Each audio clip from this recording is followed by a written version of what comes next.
우리 시편 23편 우리 길지 않아서요. 1절부터 6절까지 함께 합독하도록 하겠습니다. 시편 23편 1절에서 6절입니다. 시작. 여호와는 나의 목자시니 내게 부족함이 없으리로다. 그가 나를 푸른 풀밭에 누이시며 쉴 만한 물가로 인도하시는 도다. 내 영혼을 소생시키시고 자기 이름을 위하여 의의 길로 인도하시는 도다. 내가 사망의 음침한 골짜기로 다닐지라도 해를 두려워하지 않을 것은 주께서 나와 함께 하심이라. 주의 지팡이와 막대기가 나를 안위하시나이다. 주께서 내 원수의 목전에서 내게 상을 차려주시고 기름을 내 머리에 부으셨으니 내 잔이 넘치나이다. 내 평생의 선하심과 인자하심이 반드시 나를 따르리니 내가 여호와의 집에 영원히 살리로다. 아멘. 시편 중에 가장 전 세계 사람들이 사랑하는 시편이 이 시편 23편이 아닌가 싶습니다. 저도 신앙생활 처음 시작하고 초신자 때 이 시편을 처음 접했는데 굉장히 감동적이었고 정말 아름다운 시가 아닐 수 없었습니다. 스펄전은 이 시편 중에 진주라고 표현할 정도로 이 시편 23편은요 아주 특별한 시입니다. 이게 언제 쓰여졌는가에 대해서는 좀 의견이 좀 분분한데 다윗이 이제 그 통치 말기죠. 한참 왕으로서 통치하다가 압살롬의 반역 때문에 피난길에 나섰을 때 이 시편을 썼다 이렇게 많은 학자들이 이야기하고 있습니다. 여호와 로이라고 하는 이 히브리 말은요 무슨 뜻이냐면 여호와는 나의 목자시니라는 뜻입니다. 한번 따라할까요? 여호와 로이.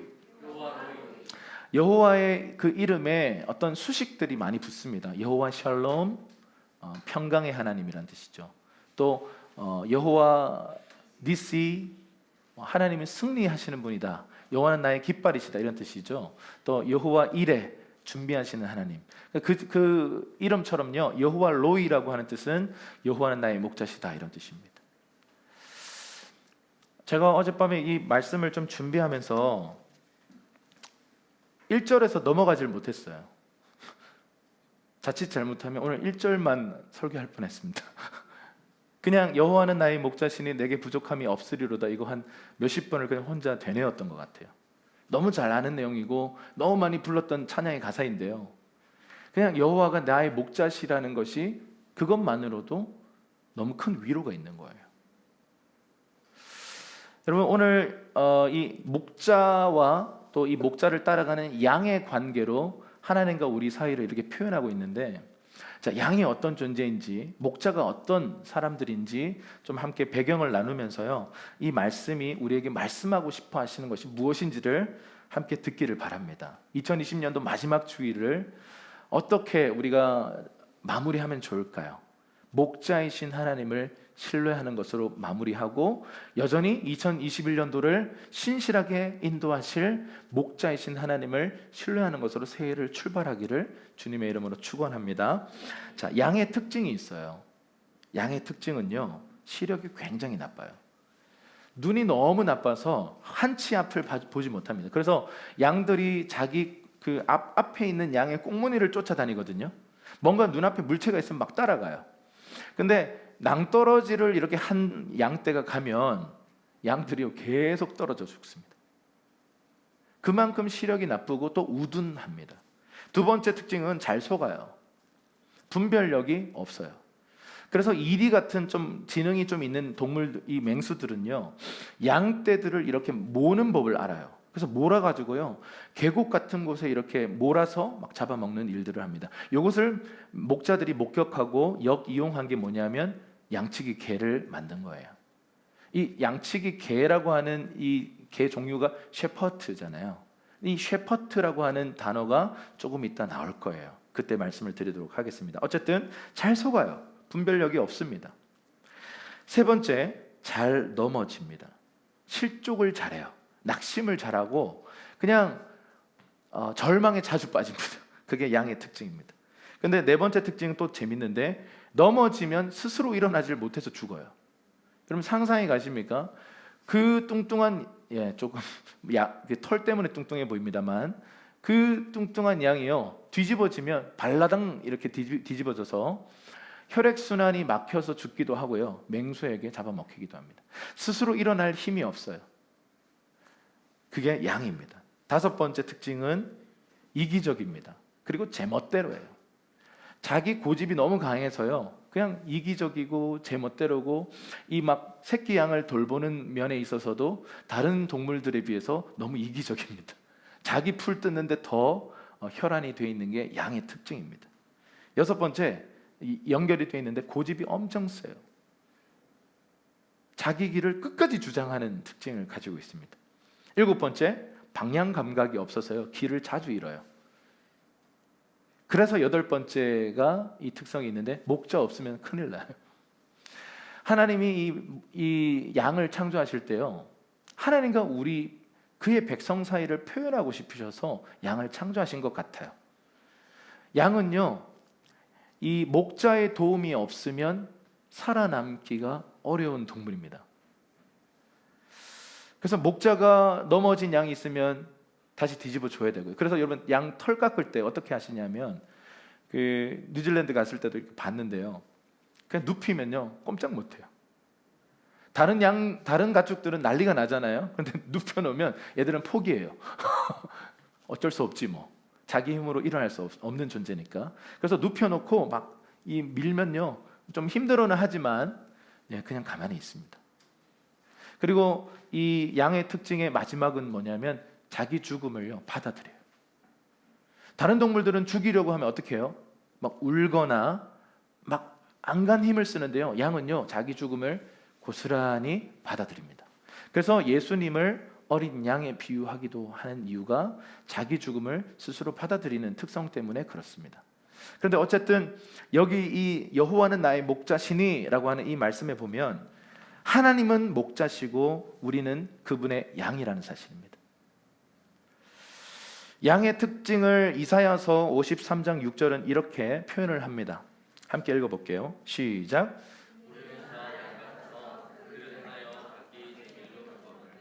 여호와께서는 우리 모두의 죄악을 그에게 담당시키셨도다. 자, 우리는 양 같아서 그릇 행한다. 여러분 이 양의 특징은요 잘못 행하는 게 너무 많아요.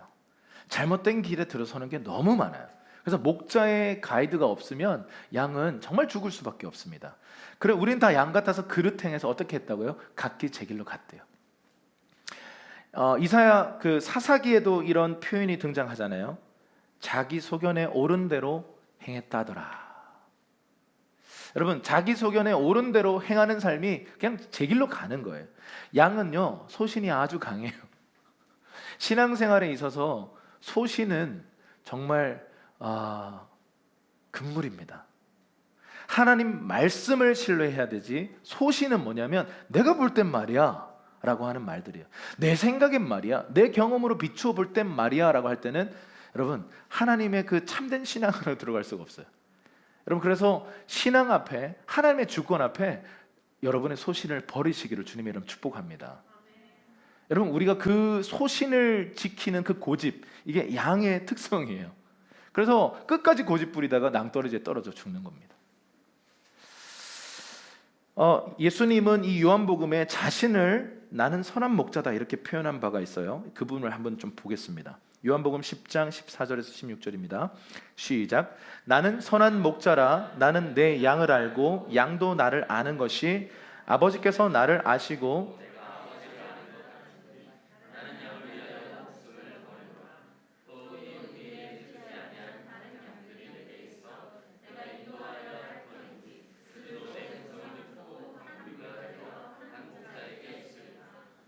아멘. 이 예수님은 자기 스스로를요 나는 선한 목자다라고 말씀하신 바가 있으세요.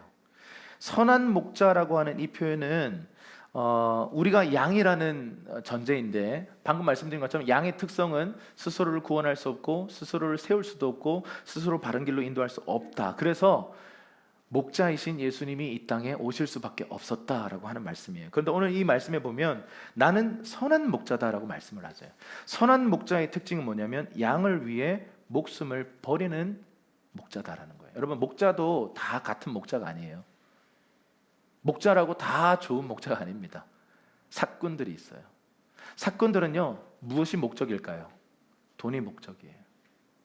돈 버는 것을 위해서 일하는 사람들이에요. 다시 말하면 이 양을 잘 관리하고 양을 사랑하고 양이 아름답게 성장하고 그런 데 관심이 없고, 이건 나의 돈벌이 수단인 거죠. 그래서 양 머릿수나 세고 양 우리를 더 넓히고, 그래서 더 많은 돈을 버는 것에 집중되어 있는 사람들이 사꾼들이에요. 그런데 선한 목자는요, 그 양 한 마리를 위해서 목숨을 내어 줄 수 있을 정도의 그 선함이 있는 존재, 예수 그리스도이십니다. 예수 그리스도는 우리를 위해서 이미 목숨을 내어 주셨습니다. 그리고는 주님 말씀하셨어요. 나는 선한 목자다. 나는 양을 위해 내 목숨을 버린다. 그런데 16절에 보니까 이런 말씀이 있죠. 우리에 들지 아니한 다른 양들이 항상 있답니다. 여러분, 항상 우리를 이탈하는 일들이 자꾸 생겨요. 그것은 두 가지 문제입니다. 다른 목자들이 훔쳐가요. 실제로 그런 일이 있습니다. 그리고 또 하나는 뭐냐면 양들이 자기 고집으로 무리를 이탈해서 자꾸 길을 잃어버립니다.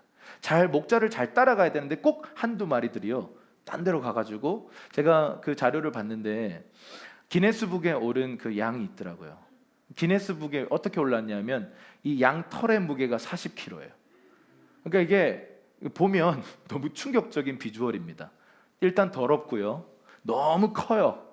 알고 봤더니 5년 동안 길을 잃어서 주인 없이, 목자 없이 방황했던 양인 거예요. 그래서 그 양을 누군가가 발견해서 동물보호협회와 뭐 하여튼 언론이 이렇게 취재하면서 그 양 털을 깎아주는 걸 했는데 5년 만에 처음 깎은 거예요.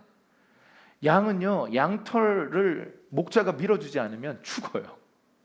맹수들이 오면 뒤뚱뒤뚱 걷지를 못해요. 여러분, 예수 그리스도는요, 우리의 모든 것을 돌보아 주시고 보호하시고 우리를 바른 길로 인도하시는 분이십니다. 그분을 신뢰하고 따라가는 것이 양들이 해야 될 일이에요. 그런데 벌러덩 이렇게 누워가지고 이렇게 깎이는데요, 그 깎은 그 양털의 무게가 40kg라서 기네스북에 올랐어요. 무리를 계속해서 이탈하는 양들이 생깁니다. 그런데 선한 목자는 어떤 목자인 줄 아세요? 그 잃은 양을 찾아서 나가는 사람이에요. 예수님은요, 잃은 양이 되었던 저와 여러분들을 찾아서 이 땅에 오셨습니다. 그리고 목숨을 내어 주셨습니다. 그 결과 저와 여러분들이 하나님의 양, 사실은 거기서 더 큰 신분 상승을 했죠. 하나님의 자녀가 되는 권세를 얻었습니다. 할렐루야. 여러분, 이것이 복음인 것이죠. 예수님은 스스로를 선한 목자라고 말하면서 사꾼들이 있다라고, 사꾼들을 분별해라라고 말합니다. 여러분, 이 목자라고 하는 이 단어, 이 목사라고 하는 단어가요, 원래는 pastor, 목자라는 뜻입니다. 사실은 이제 목사라고 하는 것은 이제 우리가 이제 종교 교육을 하면서 그 신부님들이 있었잖아요, 사제들이 있었잖아요. 근데 이제 파스터라고 하는 직분을 회복하자 해서 목사라고 표현을 했는데 사실은 목자예요. 그래서 많은 교회들 이렇게 좀 한 영혼에 대해서 가치를 알고 제자 훈련에 힘쓰는 교회들 보면 리더들을 향해서 목자라고 불러요. 물론 이제 한국 교회 일단 지금 시스템은 목사라고 부르기 때문에 이렇게 신학을 하고 목회자가 된 사람들을 목사라고 부르지만 사실은 그들이 뭐 하는 일을 하냐면요, 예수님이 하시는 그 일을 같이 하는 거예요. 그래서 예수님을 목자들의 장이라고 불러요. 베드로는 목자장이신 예수가 다시 오신다 이렇게 표현해요. 그러니까 우리 목자들이 또 다른 양들을 섬기기 위해서 나를 돌보아 주시고 나를 보호해 주셨고 나를 위해 희생하셨던 예수님의 리더십처럼 나도 또 다른 양들을 위해서 희생하고 섬기도록 부름을 받았어요.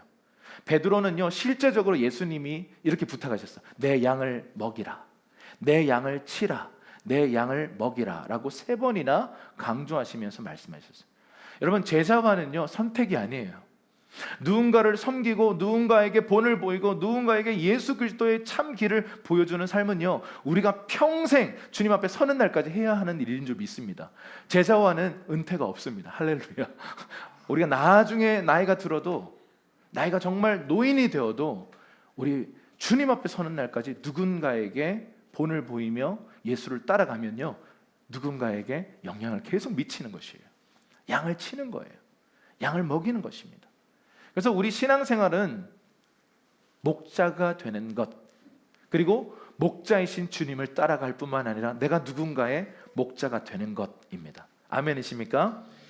자, 시편 23편 1절을 다시 한번 읽어볼게요. 처음 읽을 때랑 농도가 좀 다르게 다시 한번 믿음으로 시작. 여호와는 나의 목자시니 내게 부족함이 없으리로다. 아멘. 자, 여호와가 나의 이런 목자고 나는 그분의 양이다. 자, 이제 관계가 정립됐죠. 근데 시편 기자는 이런 얘기를 해요. 내게 부족함이 없대요. 근데 이유가 뭔가 내 결핍이 다 채워져서가 아니에요. 내가 원했던 게 다 이루어져서가 아니에요. 그분이 나의 목자이시기 때문에 내게 부족함이 없다라는 거예요. 이 말은 뭐냐면 주님의 임재 때문에 나는 만족한다라는 거예요. 아직 채워지지 않았어요. 아직 내 결핍이 그대로 있어요. 그대로 나는 상한 채로 있어요. 그런데 하나님이 나의 목자이시기 때문에 나는 부족함 없다. 이건 믿음의 고백이에요. 이건 신뢰의 고백입니다. 주님이 나의 목자이시기 때문에 내 미래까지도 나는 안전하다 라고 하는 이 믿음의 고백인 것입니다. 여러분, 결핍이라는 단어가 이 부족함이라는 단어와 같은 뜻이죠. 모자라요. 없어요. 있어야 되는데 없고 모자르고 이것 때문에 너무 고통스러워요. 그런데 하나님 임재가 있으면 이 결핍도 문제가 아닙니다. 여러분, 제가 잊을 수 없는 예배가 있어요. 제가 몇 개 안 되는 나라들을 좀 다녀봤는데요. 그 중에 중국에서의 예배였습니다.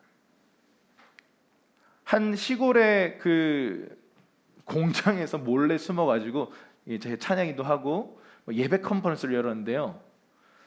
와, 무슨 몇 시간씩 그걸 어떻게 소식을 알았는지 교단에서 이렇게 공문을 보냈답니다.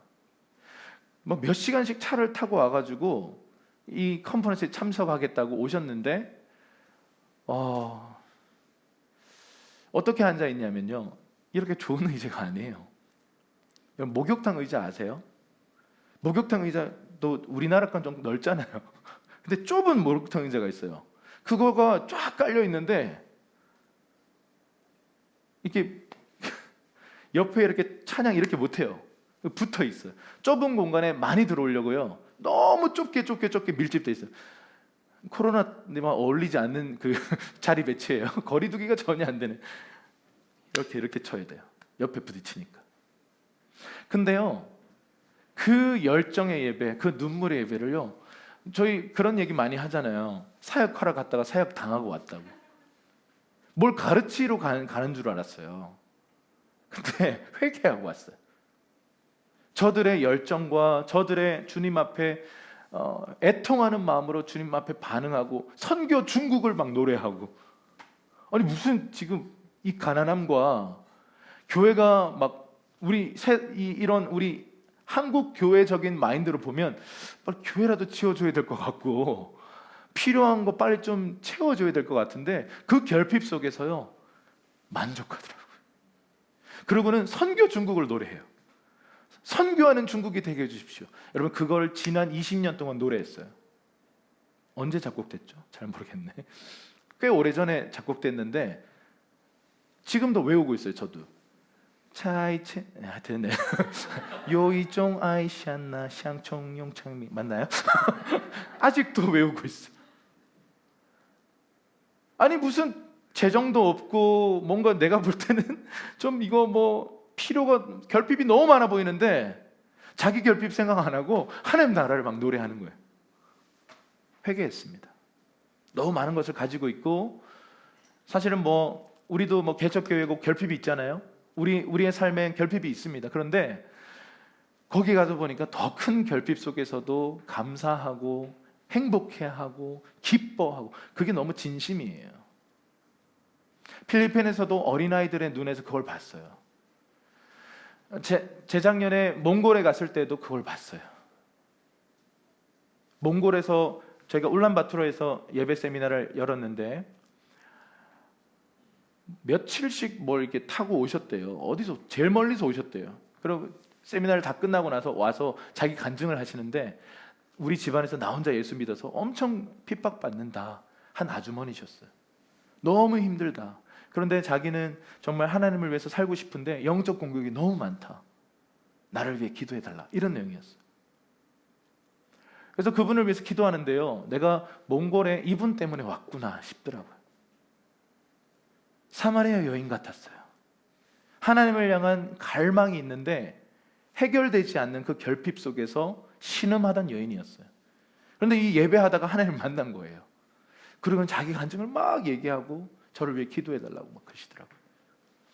여러분, 내 조건, 내 상황, 내가 기도하던 그 기도의 응답이 오면 만족하는 게 아니고요, 여호와가 나의 목자이셔서 내게 부족함이 없는 겁니다. 내 미래 앞에 어떤 미래가 펼쳐질지 모르고 그냥 밝은 미래일지 어떤 어두운 시간을 통과해야 할지 알지 못하지만 그저 상황과 환경과 내 감정과 상관없이 하나님이 나의 목자가 되셔서 나에게 부족함이 없다. 이것이 참된 신앙인 줄 믿습니다.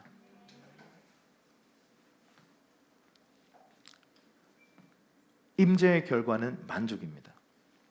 그래서 여러분, 우리가 기도를 많이 하는 것도 중요한데요, 기도를 바로 해야 합니다. 무엇을 구하는가예요. 하나님 좋은 대학 가게 해주십시오. 물론 이 기도를 무조건 나쁘다고 할 수는 없습니다. 어떤 목적을 따라서 하나님의 뜻을 따라서 그렇게 기도할 수 있죠. 그런데 여러분, 우리가 정말 세상 가치를 기준으로 좋은 대학 가려고 하고 좋은 직장에 우리의 기도의 제목들이 이런 제목만 있다면 이건 비극이에요. 이건 기독교 아닙니다. 저기 팔공산 올라가면 비슷한 기도 하시는 분들이 많아요. 거기는 108번만 고생하면 된대요. 108번만 절하면 소원 성취 뭐 된답니다. 그쪽으로 인도해 드릴게요. 그건 기독교가 아니에요. 기독교는요, 많이 기도하라가 아니라 올바로 기도하라. 아버지의 마음에 있는 하나님 마음에 합한 하나님의 말씀을 따라서 기도해라 그래요. 세상의 가치를 따라서 여전히 내가 무언가를 갈구하고 있다면요, 그건 기독교가 아니라 우리 안에 내재되어 있던 샤머니즘의 영향력들이 내 거룩한 어떤 기도라고 하는 어떤 기독교적 모양으로 드러난 것뿐입니다. 그건 샤머니즘입니다. 기독교는 처음부터 그런 거야. 네 뜻 내려놓고야. 내 뜻을 내려놓고 아버지 뜻대로, 이게 기독교입니다. 그래서 기도를 하면요, 처음에 우리가 그래서 그러면 이런 기도 전혀 하지 말아야 되나요? 아니요. 이런 기도로 우리 대부분 시작해요. 초신자 때 보면 하나님 이거 도와주시고 저거 도와주시고, 근데 하나님 사랑으로요, 그 시즌 때는 막 부어주세요. 근데 하나님의 목적이 있어요. 너는 내게 부르짖으라, 내가 너에게 응답하겠다. 여기까지만 딱 끝나면 이방 종교나 뭐 다름이 없어요. 근데 하나님은 내가 알지 못하는 크고 비밀한 일들을 내가 보여줄 게 있다. 기도는요, 하나의 기도 응답은요, 하나의 이제 하나님 편에서는 믿기예요. 나 너와 연결되고 나서 나 너를 데리고 갈 데가 있어. 나 좀 따라와 볼래? 이게 하나님의 진짜 목적이지, 내 소원 성취, 내 기도 응답 여기서 끝나면 하나님은 요술램프 진이죠. 무엇을 원하느냐, 그러고는 그냥 뭐 하나님 좋은 대학 가게 해주세요. 내가 응답하노라. 이거요, 기독교 아닙니다. 근데 많은 사람들이 하나님께 그렇게 나간다는 거예요. 그 결과가 한국 교회가 이렇게 돼버렸습니다. 한국 교회의 가장 큰 문제점 중에 탑3 중에 1번이 샤머니즘입니다. 기복주의. 예수 믿고 복 받자. 아니요, 이건 기독교가 아닙니다. 복은요, 하나님이 주실 수도 있고 안 주실 수도 있어요. 가난한 데 처할 수도 있고 부한 데 처할 수도 있어요. 그런데 일체의 비결을 배우는 게 기독교입니다.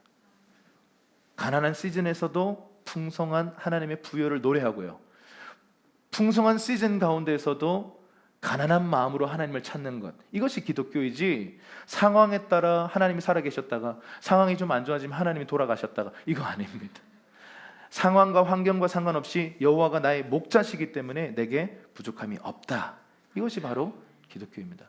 그래서 여러분, 사실 이제 여러분들 아직 젊은 분들이 여기 많은데, 그 사람이 정말 가치관이 무엇인가, 어떤 가치관으로 살고 있는가가 딱 드러나는 순간이 사실 우리가 결혼할 때, 그리고 결혼할 때 어떤 그들이 선택하는 선택들, 사실 가장 큰 건 어디서 나타나냐면 자녀 양육에서 나타나요. 좋은 대학 가야 돼. 주일 성수는 필요 없고, 제가 고3 때 예수님을 만났는데요, 고2 거의 말에 이제 교회를 처음 나갔고, 고3 때 저는 이제 뜨거워졌죠. 근데 이 대부분 우리 고3이 제일 많았어요, 고3 반이. 근데 한 3분의 2가 이런 얘기를 하더라고요. 수능 한 100일 남았을 때 수능 끝나고 올게요 그러더라고. 근데 이게 더 충격적인 사실은요, 중직자 자녀들이 그 부모님이 못 오게 해가지고 주일에까지 막 학원을 다니게 해가지고 교회에 안 나오는 일들이 한국 교회 안에 비일비재했습니다. 그리고는 그 자녀들을 잃어버렸어요. 잃어버린 양이 되어버렸어요. 그리고는 정처 없이 방황하다가 안티 기독교가 되기도 하고, 마음에 하나님은 살아계신 것 같아요 라고 말하는 가난한 성도가 되기도 하고, 아니면 그냥 그거 있잖아요, 대예배만 이렇게 살짝 한 번씩 잊을만 하면 한번 가주는 정도, 신앙생활은 아닌 그냥 종교생활에 걸쳐져 있는 사람들로 그냥 변질하는 경우들이 많고, 대부분 어떻게 되는지 알아요? 아예 그냥 떠나버립니다. 신앙을 떠나버립니다. 그때 고3반이 분위기 좋았고 뜨거웠는데 갑자기 수능을 기점으로 숫자가 한 3분의 1 토막 났어요. 그럼 약속했잖아요, 수능 끝나면 온다고. 안 오더라고요. 신앙은 지금입니다. 요거 끝나면 열심히 할게요. 아니요, 지금이에요. 요거 끝나면 내가 좀 더 헌신할게요. 아니요, 지금이에요. 요거 끝나면 제가 어떤 하나님이 말씀하신 것에 아니요, 지금 순종하지 않으면 그때도 순종하지 않습니다. 신앙은 현재형입니다. 나중에 제가 상황이 좋아지면 할게요. 아니요, 안 좋아졌어도 믿음으로 분투하며 가는 것이 신앙이지, 신앙은요, 자리를 한 번 내어주면요 완전히 존재가 끌려가게 돼 있어요. 그래서 사탄은 우리를 유혹할 때 어떻게 하냐면요, 낚시질이에요. 생각해 보세요. 우리 눈앞에 내가 좋아하는 미끼가 딱 있어. 그것이 뭐 게임일 수도 있고, 친구와의 만남일 수도 있고, 좋아하는 드라마일 수도 있고, 뭐 여러분 좋아하는 것들 있잖아요. 그런 것들이 탁 달려 있는데, 저건 한번 해볼까? 탁 물었는데 어떻게 돼요? 끌려가요. 여러분, 바늘이 작아요. 그리고 거기 미끼가 달려 있는데 살짝 한번 물어볼까 했는데 사탄의 유혹은 어떤 식이에요? 내 존재를 끌고 가요. 이게 사탄의 전략입니다. 그래서 사탄의 전략은요, 크고 화려하게 막 뿔 달고 와가지고 와 이러면요 다 도망가죠. 사탄이다 이렇게 생각하죠. 사탄은 달콤한 유혹거리 작은 거 하나를 톡 던져 놓습니다. 그럼 어떻게 반응하는지 보죠. 이거 안 통하네? 딴 거 턱 던집니다. 막 유혹에 안 걸려. 근데 누군가가 널 향해서 막 욕했다 이런 생각 하나 탁 드는데 막 분노하기 시작하는 거예요. 그런 거에 막 끌려. 어떤 사람은 분노에 끌려가고요. 어떤 사람은 뭐 유혹적인 자극적인 어떤 유혹에 막 끌려가고, 사람마다 아킬레스가 다 달라요. 사단은 그 데이터를 정확하게 갖고 있어요. 제 지금 중요한 시즌이니까 밑밥 던져. 그렇게 미끼를 던지는 거예요. 근데 우리는 분별력 없이 이 양처럼 무는 거죠. 오늘 양의 특성 보세요. 결국 우리 인간의 특성입니다. 고집 세고, 한 치 앞을 보지 못하고, 분별력 없고, 잘 넘어지면 일어나지 못하고, 제멋대로고, 이기적이고, 고집 세고, 방향 감각 없고, 목자가 없으면 죽을 수밖에 없는 존재. 그게 저와 여러분인 것입니다. 그래서 예수님은 우리에게 이렇게 말씀하셨어요. 마태복음 11장 28절입니다. 큰 목소리로 시작. 수고하고 무거운 짐진 자들아 다 내게로 오라. 내가 너희를 쉬게 하리라. 아멘. 수고하고 무거운 짐진 자들을 향해서 주님은 내가 너희를 쉬게 하겠다. 여러분, 예수님의 관점은요 우리의 관점과 너무 달라요. 주님은 우리에게 풍성한 삶을 주기 원하시고, 이것을 다른 말로 좀 이 풍성한 삶의 특징은 뭐냐면 쉬게 하기 원하세요. 여러분에게 쉼이 있기를 축복합니다. 쉼이 없는 삶은요, 하나님 나라의 삶이 아니에요. 저는 그 영국의 게일 딕슨 선교사님이라고 하는 분이 그 열방 부흥 축제라는 것을 시작한 분이세요. 영국 웨일즈 지방에서, 웨일즈에서 부흥이 있었잖아요. 그 웨일즈 지방에서 부흥이 터졌던 곳에서 다시 부흥을 위해 노래하고 기도하자, 웨일즈에서 있었던 셀러브레이션 그 축제입니다. 근데 그분이 꽤 오래전입니다. 한 5, 6년 전 더 됐나? 한 6, 7년 전 정도 된 것 같은데, 포항에 이제 그분이 집회 강사로 오시고 저희 팀이 예배를 섬기게 됐어요. 근데 이분과 처음으로 이제 집회를 같이 한 날이었는데, 그날 예배가 참 좋았습니다. 그리고 이제 딱 앉아서 설교를 이렇게 듣는데 첫 마디가 뭐냐면 사역은 쉬는 것입니다, 이러시는 거예요. 딱 듣고 뭐지? 사역은 쉬는 것입니다, 이렇게 얘기하더라고요. 그때 제가 조금 피곤했거든요. 많은 사역들로 인해 피곤한 상태. 막 여름 사역 기간이었기 때문에 막 여러 투어를 다니느라 좀 피곤한 상태였는데, 사역이 쉬는 거래요. 무슨 사역이 쉬는 거지? 무슨 말인가? 그러더니 이 말씀을 읽더라고요. 수고하고 무거운 짐진 자들아 다 내게로 오라, 내가 너희를 쉬게 하리라. 사역이 쉬는 거라고. 그 뒤에 있는 말씀 보면요, 내 멍에를 배우라. 내 멍에를 매라 그래요. 여러분, 여기서 우리는 이런 생각이 듭니다. 사기다. 결국 또 다른 짐을 지어주는 거구나. 근데 주님의 멍에와 주님의 짐은 이런 특성을 갖고 있어요. 주님의 멍에는 쉽대요. 주님의 짐은 가볍대요. 그런데 네가 메고 있는 짐은 세상과 버타요. 사실은 사탄과 버타여 지고 있는 이 멍에는 무겁고 수고하고 우리를 탈진하게 하지만, 내가 주는 짐, 내가 주는 멍에는 가볍고 쉽다. 그러니 내 멍에를 매라. 사기 아닙니다. 할렐루야. 우리 하나님 믿을 만한 분이십니다. 그분의 말씀은 신실하십니다.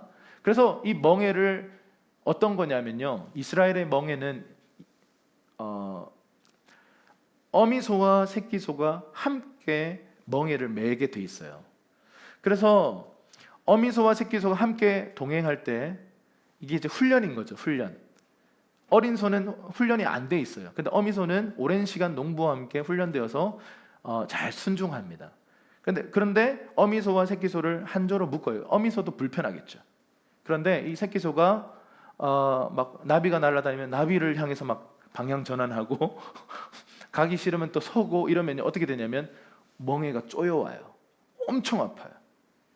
엄청 무거워지죠. 탈진이 와요. 그런데 어미소와 보폭을 맞추고 동행을 배우고 어미소가 가는 방향대로 내 방향을 트는 것, 그리고 힘을 빼면 사역이 되어져요. 밭 가는 건 누가 다 갈아요?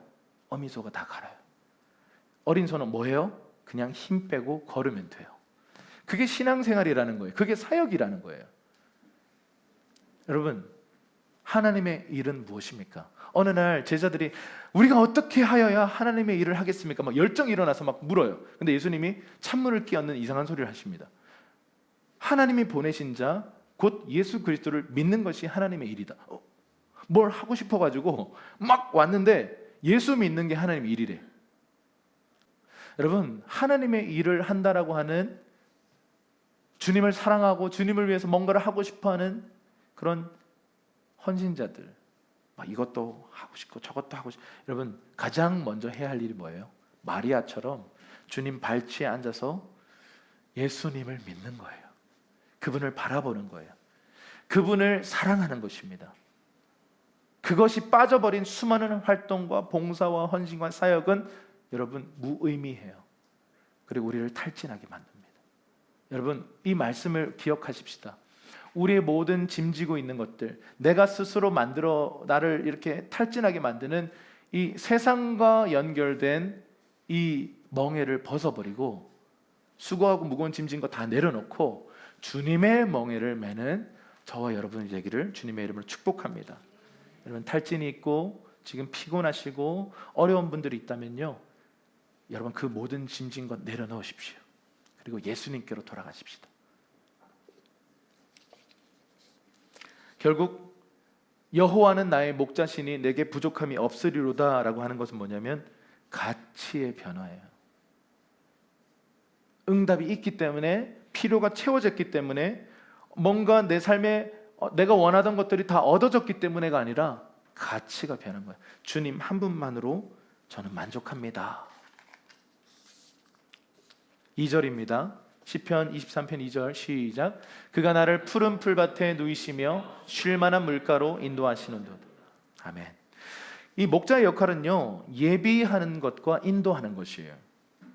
그 두 가지 특징을 갖고 있어요. 뭔가를 준비해 놓고 거기로 인도해 가는 거예요. 목자가 예비한 푸른 풀밭과 쉴 만한 물가, 양은요 죽어다 깨어나도 그걸 발견할 수 없습니다. 근데 여기 보세요. 그가 나를 푸른 풀밭에 뭐 한다고요? 누이시며. 자, 양은 절대 눕지 않습니다. 아까 말씀드렸죠. 누우면 어떻게 된다고요? 큰일 나요. 그래서 눕다가 또 잘못 이게 잘 넘어지니까 벌러덩 넘어지면 못 일어나요. 근데 양이 가끔씩 정말 편안함을 느껴서 눕는 조건들이 있대요. 필립 켈러라고 하는 목사님이 계신데 유명한 책이었어요. 몇 년 전에 회자되었던 책인데 목자의 눈으로 본 시편 23편이라는 책이 있는데 그 책에 보면 양을 누이기 위한 4가지 조건이 있대요.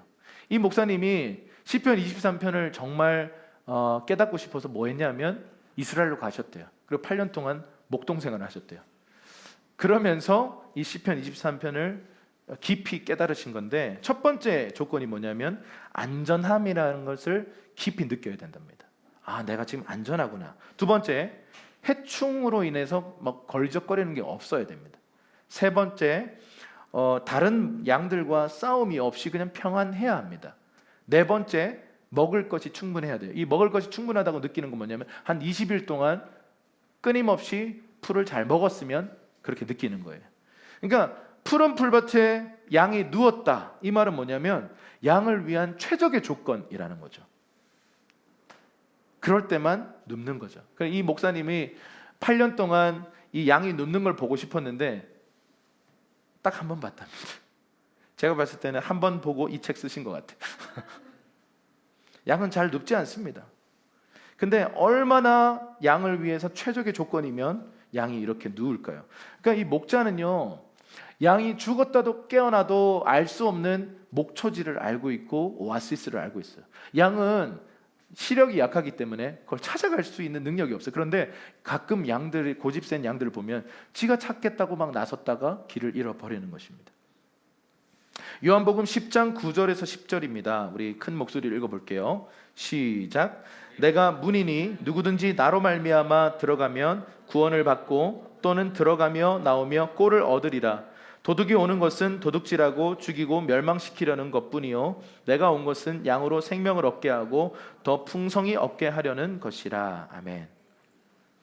예수님은 자신을 선한 목자라고 소개하면서 동시에 양의 문이라고 소개하세요. 한번 따라합시다. 양의 문. 양의 문이라고 설명하시는데 이건 뭐냐면 이 목자들이요, 이 한 번씩 이 양들을 데리고 목초지를 따라서 이렇게 가면 약 20여일을 돌아다닙니다. 유목 생활을 하는 거예요. 그러다 보면 공동으로 우리를 만들어 놓은 곳이 있습니다. 그러니까 밤에 그런 우리에 들어가서 자는데 여기 그냥 한 목자와 한 그룹의 양만 있는 게 아니라 또 다른 목자와 또 다른 양들 무리, 또 다른 목자와 또 다른 양떼 무리가 뒤섞여 있습니다. 근데 놀라운 사실은요, 내 양은 내 음성을 안다. 목자의 음성만 따라가요. 실제로 제가 실험하는 거 봤는데 그 관광객들이 이 양떼가 있어요. 그리고 이 목자가 따로 있는데 목자가 아닌 관광객 1번 사람이 막 양을 불러요. 아무 반응이 없어요. 쳐다도 안 봐요. 두 번째 관광객이 하는데 쳐다도 안 봐요. 세 번째 해도 쳐다도 안 보는데 드디어 목자가 나타나서 한마디 딱 하니까 순간적으로요, 이 양들이 번쩍 놀라요. 그리고는 정말 거짓말처럼요, 양들이 매 하면서요, 이 목자에게 모여들어요. 정말 신기하더라고요. 시력이 나쁘고 고집이 세고 뭔가 자기 힘으로는 자기를 구원할 수 없지만 양들이 잘하는 거 있어요. 훈련만 되면, 훈련되기 전에 이것도 잘 안 해. 근데 훈련만 되면 목자의 음성을 따라서 움직이는 거예요. 할렐루야. 근데 여기서 예수님은 양의 문이다라고 말씀하세요. 그 우리의 이 양떼들을 이렇게 들어오게 하고 나가게 하는데요, 이런 거예요. 양떼들을 이렇게 이끌어 나갈 때 막 뒤섞여 있으니까 누가 누구 양이지 사실 외관으로는 분간이 안 돼요. 그리고 많은 양들을 그렇게 분별해서 데려가는 것도 비효율적입니다. 어떻게 하냐면요, 그냥 목자 혼자 나가요. 그리고 나가서 이리 오너라 양들을 부르면요, 목자의 음성에만 내 양들이 와요. 참 신기하죠. 근데 이 양우리의 문을 열고 닫는 일이 이 목동들이 하는 일입니다. 목자들이 하는 일. 그러니까 이 목자가 양의 문이죠.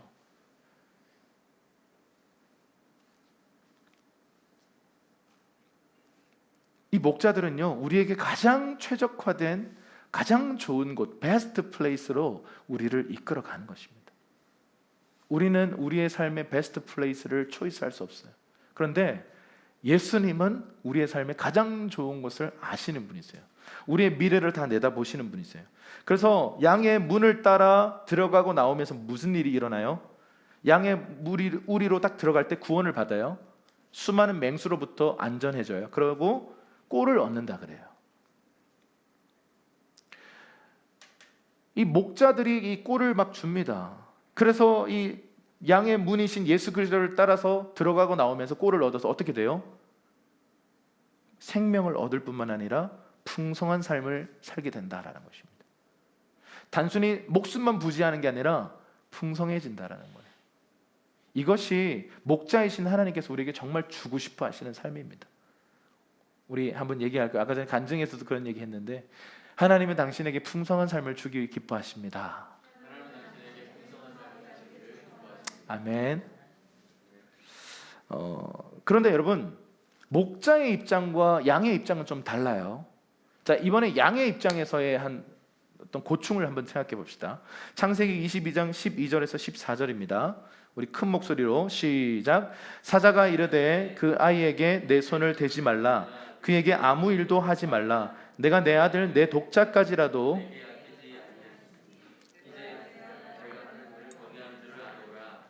아브라함이 눈을 들어 한 수량이 뒤에 있는데 뿔이 숯불에 걸려 있는지라. 아브라함이 가서 그 수량을 가져다가 아들을 대신하여 번제로 드렸더라. 여호와 이레라 하였으므로 오늘날까지 사람들이 이르기를 여호와의 산에서 준비되리라 하더라. 아멘. 이 아브라함과 그의 가장 사랑하는 독자 이삭을 모리아 산에서 제물로 바치라는 하나님의 명령을 듣고 이 아브라함이 그대로 준행하는 사건입니다. 하나님과의 신뢰 관계가 깊이 쌓여서 하나님이 아브라함에게 나의 벗이다, 내 친구다라고 소개할 정도였어요. 그런데 어느 날 갑자기 천청병력 같은 네 아들 이삭을 바쳐라. 이건 이방 신이나 시키는 행동들이잖아요. 근데 내가 이해할 수 없는 명령을 들었어요. 그런데 거기에 순종하기를 결정하고 순종하기 시작해요. 여러분, 이해가 먼저일까요? 순종이 먼저일까요? 순종이 먼저예요. 순종하면 이해가 따라오게 돼 있어요. 하나님의 방식은 항상 그래요. 제가 지난 몇 주 동안 지혜 시리즈를 하면서 그 얘기 계속 했잖아요. 하나님은 숨겨두시는 분이시고 숨어 계시는 분이고 모든 일을 숨겨 놓으시는 하나님이다. 그래서 하나님 우리에게 무엇을 하시나? 우리에게 순종을 요구하신다. 순종하면 숨어있던 일들이 드러나서 이해가 따라온다라는 거죠. 자, 보세요. 지금 여기에는 적혀 있지 않은데 이삭이 이상해가지고 물어요. 아버지, 지금 뭔가 제사 드리러 가시는 것 같은데 재물은 어디 있습니까? 그때까지 자기가 재물이라는 사실을 몰랐어요. 근데 아브라함에게 어떤 믿음이 있었는지 이런 대사를 이삭에게 얘기합니다. 재물은 여호와께서 준비하시리라. 이 믿음을 갖고 올라간 거예요. 그런데 제물로 바치라고 했던 이 이삭을 향해서 칼을 막 내리꽂는 그 순종의 행위 이후에 주님이 딱 스탑시키시죠. 네가 나를 경외하는지 이제 알겠다. 딱 그러시면서 뭐라고 얘기하시냐면 바로 준비해 놓았던, 하나님께서 예비해 놓았던 그 수량이 숯불 사이에 걸려 있는 걸 보여주시는 거예요. 여러분, 이런 겁니다. 순종하기 전에는 보이지 않습니다. 근데 순종하면 하나님이 숨겨놓은 것들이 계시적으로 밝혀지는 거예요. 순종하지 않는 것은요, 순종할 생각이 없는 사람들에게는 하나님 절대로 계시하지 않으세요. 순종의 영을 가진 사람들에게 하나님은 계시하세요. 주님의 말씀에 제가 순종하겠습니다 라고 고백하는 사람들에게 그분은 말씀하세요. 어차피 순종하지 않을 사람들에게는 주님은 감춰놓으시는 하나님이라고 말씀드렸어요. 그래서 이해가 먼저다. 그럼 이해되면 저는 순종하겠습니다. 아니요, 신앙은 순종하면 이해는 따라온다 라는 것입니다. 지난 2020년도 한 해를 돌아보십시오. 이해되지 않는 순간들이 있으셨죠. 그런데 믿음으로 순종했더니 변화가 시작된 순간들도 있었을 거고, 여전히 기억 속에 시행착오로 실패한 것처럼 느껴지는, 뭔가 온전히 순종하지 못한 것처럼 마음 한켠에 생각되는 부분도 분명히 있으실 겁니다. 여러분, 이 한 해를 우리가 이렇게 정리하면서 신앙은 순종입니다. 2021년도에 우리가 더 많이 하나님을 이해하고 알아가기 위해서 결국은 하나님께 순종하시는 저와 여러분이 되기를 주님의 이름으로 축복합니다. 보십시오. 14절에 아브라함이 그 땅 이름을 무엇이라 불러요? 여호와 이레. 한번 따라합시다. 여호와 이레. 무슨 뜻입니까? 여호와의 산에서 준비되리라. 하나님 우리의 미래예요. 다 준비해 놓으셨어요. 두려워하지 마십시오. 염려하지 마십시오. 우리의 미래는요, 영광스러운 미래라고 성경은 선포하고 있습니다. 여러분의 모든 스토리가 하나님의 책에 여러분의 죽는 날까지 다 적혀 있습니다. 미래를 두려워하지 마십시오. 그분이 우리의 미래 가운데 그분의 산에서 다 준비해 놓으셨어요. 우리가 할 일은 딱 하나예요. 그분의 산에 올라가는 거예요. 그것이 예배입니다. 그분을 바라보는 거예요. 그분을 바라보고 그분 앞에 믿음으로 순종하는 사람들에게, 이 모리아 산에 믿음으로 올라가는 사람들에게 그분은 계시하십니다. 숨겨두었던 하나님의 준비하심과 예비하심들을 하나하나 보여주실 것입니다. 그리고 시편 23편 3절에 이런 말씀이 있죠. 이제 3절 하고 있네요. 그래서 두 번 나눴습니다. 3절 읽겠습니다. 시작. 내 영혼을 소생시키시고 자기 이름을 위하여 의의 길로 인도하시는도다. 자, 소생시키다라고 하는 단어가 히브리어로 한번 따라할까요? 슈브. 슈브라고 하는 단어인데요, 이런 뜻을 가지고 있어요. 되돌아오게 하다, 그리고 회복시키다, 이런 뜻을 가지고 있어요. 이 목자가 하는 일 중에 중요한 역할이 잃은 양들을 되돌아오게 하는 일이라 그랬어요. 그리고 지친 양들을 회복시킨다는 의미를 가졌습니다. 여러분, 신앙생활 하다 보면 나도 모르게 지쳐요. 신앙생활 하다 보면 나도 모르게 정로에서 벗어나 있습니다. 나도 모르게 지금 이탈되어서 길을 잃고 방황할 때가 있어요. 근데 외관상으로는 똑같아요. 여전히 교회 주일날 내가 맡은 일을 잘 하고 있지만 길을 잃은 채로 할 때가 있어요. 근데 목자이신 예수님의 관심은 그런 양들을 되돌아오게 하는 것에 있습니다. 그리고 지친 양들을 오아시스로 이끌어서 그들을 쉬게 하고 회복시키는 데 있어요. 사꾼들은 그런 데 관심 있을까요? 없을까요? 필요 없죠. 그냥 내 돈벌이 수단이니까 똑바로 안 해? 이렇게 가는 거죠. 그런데 한 양 한 양의 상태를 살피는 거예요. 다윗은요, 좋은 목자였어요. 다윗은 왕이 되고자 하는 마음 1도 없었습니다. 그런데 어느 날 그 좋은 목자의 마음을 갖고 있었던 다윗에게 하나님 찾아오셔서 그에게 기름 부으셨습니다. 이게 하나님 나라의 방식입니다. 여러분, 우리 하나님은 저와 여러분의 영혼의 상태를 정말 관심 있게 보십니다. 지쳐 있거나 절망에 빠져 있거나 뭔가 우리의 마음 가운데 낙담이 있다면요, 하나님 그것을 회복시키시길 원하세요. 2020년도 한 해를 살아오면서 수고 많으셨습니다. 고생 많으셨습니다. 하나님 여러분의 그 수고와 고생을 아십니다. 그리고 그 힘든 마음들을 고치시길 원하세요. 회복하시길 원하십니다. 아멘이십니까? 그분 앞에 나아가십시다. 그 좋은 목자이신 그분 앞에 나아가서 여러분의 마음을 내어드리십시오. 그러면 그분은 우리의 마음을 고치십니다. 치료하십니다. 다시 새롭게 일으켜주시는 좋은 분이십니다.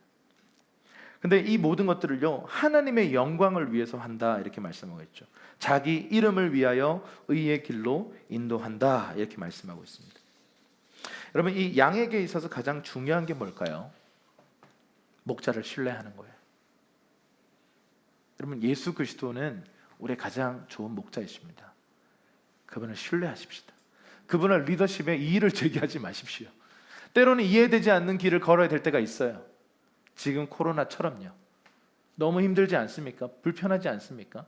그런데 이러한 길을 갈 때에도 목자를 신뢰하기, 이게 쉽지만은 않지만 이 선한 목자이신 예수님의 리더십을 신뢰하고 내가 원치 않는 상황, 이해되지 않는 상황 속에 있다 할지라도 믿음으로 따라가는 그 양들을 통해서 결국은 우리에게 주시고자 하는 하나님의 축복들, 다음 시간에 좀 얘기하겠습니다만 그 은총과 하나님의 보호와 하나님의 상주심, 그런 것들을 우리에게 궁극적으로 주시기를 기뻐하시는 거예요. 그래서 여러분, 그 다음 마지막 구절을 보시면 4절 말씀에 보면 이런 시즌도 있다는 거죠. 한번 읽어볼게요. 시작. 내가 사망의 음침한 골짜기로 다닐지라도 해를 두려워하지 않을 것은 주께서 나와 함께 하심이라. 주의 지팡이와 막대기가 나를 안위하시나이다. 우리 인생에 반드시 이런 고통스러운 순간들이 있습니다. 이걸 피해갈 수 있는 인간은 존재하지 않습니다. 우리 인생 안에 신비죠. 왜 고난이 오는 것일까? 내가 잘못해서 올 수도 있지만 잘못하지 않았는데도 올 수도 있어요. 그래서 이건 신비예요. 하나님의 주권 속에서 허락되는 것이에요. 그런데 사망의 음침한 골짜기라고 하는 이 골짜기로 가게 돼요. 여러분, 이 광야에는 산들이 없죠. 근데 골짜기가 많아요. 잘못 골짜기에 떨어져 버리면 죽을 수도 있습니다. 낭떠러지 같은 게 되게 많아요. 근데 이 사망의 음침한 골짜기라고 하는 것은 잘못하면 큰 해를 입을 수도 있고 다칠 수도 있고 심하게는 죽을 수도 있는 그런 위험한 지역입니다. 그런데 참 놀라운 것은 이게 하나님의 섭리라는 거죠. 이 골짜기에서 신선한 물이 흘러요. 양들이 정말 건강해질 수 있는 곳은요, 그냥 푸른 풀밭과 오아시스보다 사실은 정말 신선한 물이 흐르는 이런 골짜기입니다. 여러분, 우리 실제로 그냥 우리의 삶에 그냥 일반적인 물을 먹는 것보다 어떤 청정 지역 가서 그 청정 물을 한 며칠만 드셔보시면 우리 건강 회복됩니다. 그 정도로 물은 우리에게 중요한 거예요. 여러분, 이 양들의 건강에 있어서도 마찬가지입니다. 고여있던 오아시스라 해도 그것은 고여있는 물이잖아요. 흐르는 물이 아니에요.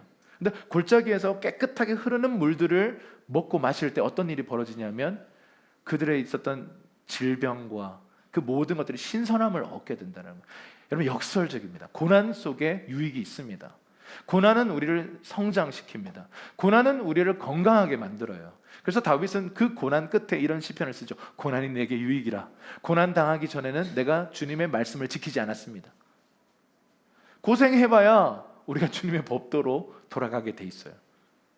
내 뜻대로 살다가 내가 옳은 방향으로 고집하면서 가다가 이거 아니네 고생해보면서 사실은 정로로 돌아가는데, 우리 인생의 비밀이 이 사망의 음침한 골짜기를 다닐 때 내가 다 알지 못하는 내 삶의 유익함들이 내 삶에 들어온다라는 거예요. 근데 여기 보면 어쨌든 사망의 음침한 골짜기는 유익하다라고 말할 수 있지만 별로 좋지는 않습니다. 위험한 곳입니다. 맹수들이 막 잡아먹으려고, 그리고 또 수많은 이 자연 지형 때문에 아주 위험해요. 그래서 목자의 지팡이와 막대기가 어떤 역할들을 한다라는 거예요. 정말 사망의 음침한 골짜기를 지나고 위협이 있는 그 상황이라 할지라도 목자의 지팡이와 막대기가 나를 보호하십니다, 이렇게 말씀하고 있어요. 자, 여기서 이 지팡이는 히브리어로 미시에네트입니다. 한번 따라합시다. 미시에네트. 근데 막대기는 셰퍼트입니다. 셰퍼트. 아까 전에 개 이름이 셰파트라 그랬죠? 이 단어에서 왔습니다. 자, 이 지팡이는 양을 치기 위한 도구고요. 막대기는 맹수를 때려버리고 공격하고 방어하기 위한 무기입니다. 막대기는 무기고요. 지팡이는 양을 치는 용도예요. 자, 이 지팡이로 뭐 하냐면 고집스러운 양들이 있다 그랬죠? 꼭 있습니다. 그럼 그 양들을 목을 탁 걸어요. 그 목자의 지팡이 이렇게 이 손잡이 부분이 이렇게 둥글게 되어 있습니다. 그래서 목에 탁 걸어가지고 집어 당깁니다. 그래서 방향을 전환시키는 거죠. 그러면 이런 생각이 들겠죠. 아파. 첫 번째 느끼는 당황스러움, 두 번째 아픔. 아프고 나서 어떤 감정이 들까요? 수치스러움, 자존심 상함. 여러분, 목자의 지팡이에 끌려왔을 때 이게 회개잖아요. 자존심, 내가 옳다고 하는 자기의 교만함 다 내려놓아야 합니다. 그것이 바로 회개인 것입니다. 제가 잘못했습니다 라고 인정하는 착한 양이 되시기를 주님으로 축복합니다. 끝까지 막 고집 부리면서 내가 더 잘할 수 있었는데, 애굽으로 돌아가면 더 좋은데 라고 말하지 않는 착한 양, 정말 주님께 칭찬받는 양이 되시기를 축복합니다. 근데 이 막대기가 하는 역할은 두 가지예요. 맹수들이 왔을 때 막 싸우고 막 이 무기로 쓰는 거예요. 그래서 이 막대기 한 대 맞으면 이제 큰일 납니다. 근데 또 하나의 뭐냐면, 그 고집스러운 양들 중에서 끝까지 고집스러운 양이 있어요. 그래서 무리를 이탈해 버려요. 그럼 어떻게 하냐면, 그 양이 걸어가고 있는 그 길 앞에다가 막대기를 집어 던집니다. 그러면 이 충격으로 인해서 깜짝 놀라겠죠. 그러면 반대로 돌아서 또 오는 거예요. 내 양을 먹이라, 내 양을 치라, 내 양을 먹이라. 이 중에 사실은 목자의 지팡이와 막대기를 통해서 양을 칠 때 결국 이것은 질책입니다. 주님은 우리에게 정말 가장 좋은 곳으로 인도하셔서 우리에게 정말 편안함을 느끼고 최고의 순간도 허락하시지만, 때로는요 우리의 고집을 꺾고 우리의 방향을 전환시키기 위해서요 때로는 우리의 삶에 침투에 들어오셔서 질책하실 때가 있어요. 우리가 잠언을 함께 우리가 지난 5주 동안 함께 살펴보면서 우리는 보았습니다. 참된 지혜는 아버지의 꾸지람을 듣는 것이다라는 거예요. 성령님의 책망의 음성에 달게 듣고 순종하는 2021년도가 되기를 주님으로 축복합니다. 달게 듣는 귀가 생기시기를 축복합니다. 그 주님의 지팡이와 막대기가 우리를 보호하고 있다, 이렇게 말씀하고 있습니다. 우리 마지막으로 이 시편 91편 1절과 4절 말씀을 함께 읽고 좀 기도하는 시간 갖겠습니다. 함께 읽겠습니다. 시작. 지존자의 은밀한 곳에 거주하며 전능자의 그늘 아래 사는 자여, 나는 여호와를 향하여 말하기를 그는 나의 피난처요 나의 요새요 내가 의뢰하는 하나님이라 하리니, 이는 그가 너를 새 사냥꾼의 올무에서와 심한 전염병에서 건지실 것이미로다. 그가 너를 그의 깃으로 덮으시리니 내가 그의 날개 아래에 피하리로다. 그의 진실함은 방패와 손방패가 되시나니. 아멘. 목자이신 하나님을 우리가 믿음으로 바라보고 그분을 따라가는 삶 속에는 두려움이 없습니다. 염려가 없습니다. 부족함이 없습니다. 우리를 때로는 정말 평안한 시즌으로 인도하실 때도 있지만 어떤 고난의 시기를 통과할 때가 있습니다. 그럴 때도 우리가 두려워하지 않을 수 있는 이유는 뭐냐면, 하나님이 우리를 보호하시는 보호자라는 사실입니다. 하나님은 우리의 모든 길에 우리의 모든 가장 좋은 것들을 예비하시는 분이시고요, 그리고 그분은 우리의 가장 좋은 인도자가 되시고 그분은 우리의 보호자이십니다. 우리 병원에서 수술하면 보호자분 누구세요? 이렇게 부르잖아요. 우리의 삶에 문제가 있을 때 보호자분 누구세요? 하면 하나님이 내가 보호자입니다, 이렇게 나오시는 거죠. 그분이 예수 그리스도이십니다. 이 시간에 우리 함께 시편 23편 1절 말씀을요 10번만 같이 좀 선포하고 기도하고 싶어요. 우리 반주 좀 해주시고.